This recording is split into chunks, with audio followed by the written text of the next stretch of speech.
Hello, this is Keith Liddell. Some people know me by my original name. That was my funny name and entertainment name, Keith Francis Punch Liddell. Other people know me as Keith the Problem Solver Liddell. My professional name was fighting underground. And also, recently, Keith One Punch Man Liddell, which is I'll get to later on. But in this segment, I'm going to talk about my professional amateur boxing and martial art career in a very short period of time. I don't want to take too much time up here, but to summarize it, over a period of 15 years, 8 years amateur, 7 years professional. And I did 7 years professional doing boxing concurrently with martial arts. And I have an extensive background all over the country and the world. In fact, I'm going to actually go into now how I got started.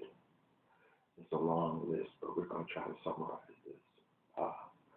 My fight career originally started in 2004, and this is we're talking about my professional career. My amateur career was in 2002. Okay, and that was for boxing and martial arts. But in 2004 is when I actually turned pro by fight by agreement. This is at Southern Illinois University. August 2004, I made the Daily Egyptian, which is a local newspaper for Southern Illinois and for Kentucky as well. And I made the paper for beating up 2 fighters. Beat them up so bad I put them in the emergency room. Not only was I paid for the fight, but I also was sued and taken to court for. But and was actually sued for I think it was $1,000, unfortunately, but was proven innocent. That they did agree to the terms of the fight. And it was just basic self-defense and also regulatory in the agreement.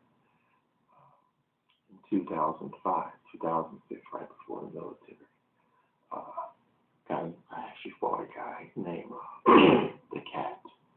And that stood for the Cat Burglar, believe it or not, because he not only was he a professional thief, he was also a professional fighter who stole a lot of fights from other professional fighters. And I was supported by a guy named Sam Ambrose. I used to be his bodyguard, believe it or not. He would also pay me to fight in a building that he had that he owned many years ago, but it's currently abandoned. He died about 3 years ago.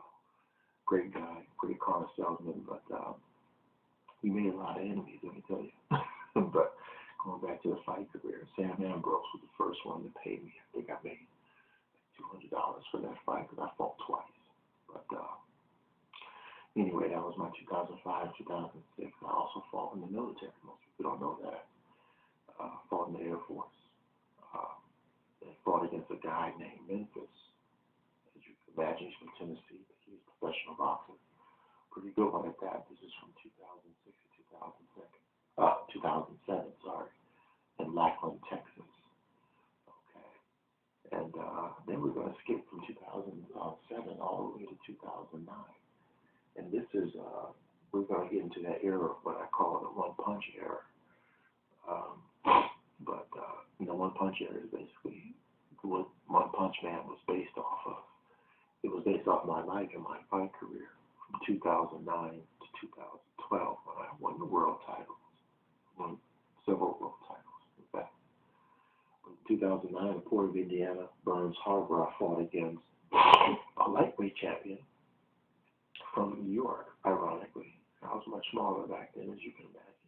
But I fought against this guy, and he's a professional fighter from all over the world, pro boxer. And, with his New York accent, he said, "Hey, you mastered the basics, you're pretty good." Back when I was like 22, 23 years old. But I didn't get paid for that one, actually. The fight that I got paid for. Well, I don't want to skip ahead too far, but in 2009, the same era, Anthony Muhammad trains me on 75th and Krieger. He's also a former welterweight professional champion. In sparring with him, I almost broke his arm, believe it or not. But I'll get back to that. Long story short, I get into another fight in 2009, and this is when I actually, let me see here. We have all this stuff. It's a long battery here. This is when I actually get sponsorship again to fight. And I'm going from gym to gym, dojo to dojo.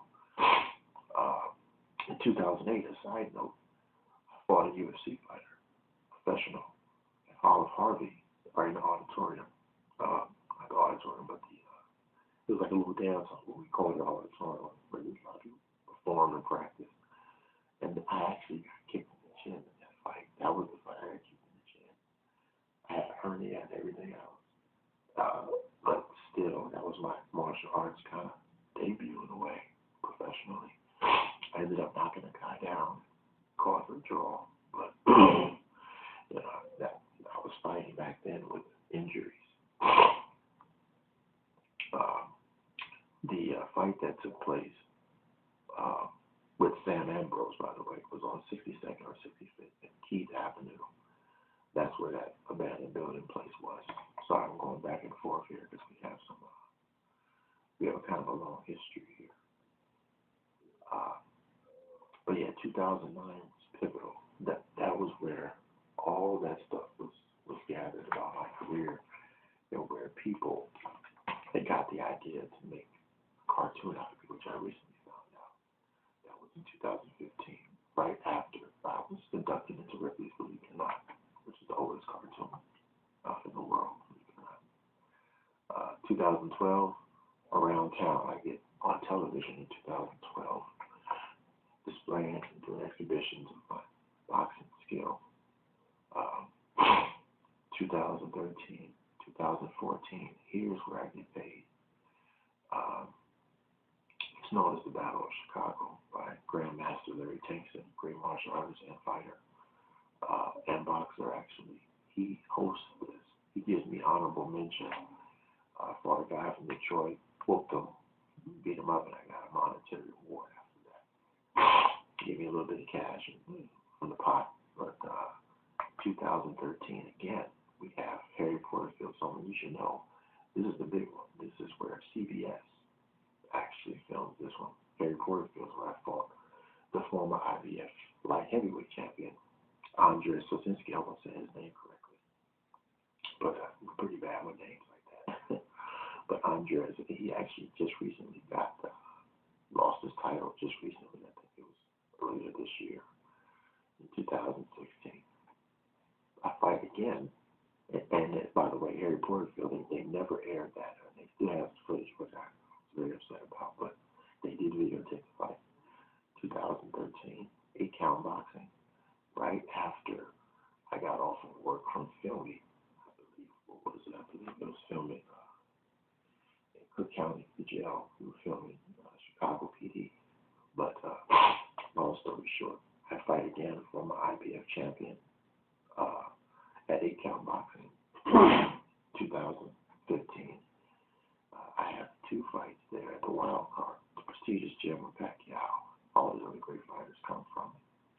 Even a guy that they modeled after me too, which was a guy by the name of Amir Khan. He was modeled after me, and he actually trains at the same facility. I fight a guy named Emmanuel Witz. After I fight him, I'm homeless in Santa Monica. At the time. His trainer actually gives me money after the fight. And I continue training him for a while until I move on. At underground film fight at the North Hollywood Hostel. And this fight was filmed and seen by the owner, which is from Russia. His name is Mike, by the way. Mike, he has a Russian last name. But I can actually call him up. He's listed on the North Hollywood Hostel. And he saw the fight. He said, wow, they police confiscated it and everything else. But a guy from Jamaica actually filmed it. And I was never able to get that film. 2016. SAG fight. This happens in Gold's Gym in Inglewood, U.S. Vets. I had a fight there. This fight was actually viewed on Record Center, Guinness, as well as YouTube, and it was qualified as a SAG fight for SAG-AFTRA. pretty stoked about that. But we're going back to 2015. This was very pivotal too in my professional career. Um, I had an underground fight, no contest, with at B&G Boxing. That unfortunately was hosted by, at the time I didn't know, I don't affiliate with people like that, but it was hosted and controlled by the Pyru, people in red uniform. These are, gang members, mobsters, and I didn't even know that. This was actually in Long Beach. I was supposed to get paid $500. The person that fought against me actually, who was supposed to fight against me, he actually was paid $1,100 to fight against me. And a man by the name of Freeman, what was his full name? I'm horrible with names, but something like Mike Freeman or William Freeman, something like that. Very good fighter. He was paid $1,100 to fight me. He actually was flown in from Memphis, which is kind of very ironic. The Battle of Chicago was held going back to 2013. It was actually not even held in Chicago. It's an international and national event. Anybody can fight in there from UFC, martial arts, or boxing. Numerous rings set up for many people to fight from different genres. So that's how I was able to do that. That was hosted in Hammond, Indiana. So I fought 3 times in Hammond, Indiana, Elkhart, Indiana, Port of Indiana, Burns Harbor, and Hammond, Indiana.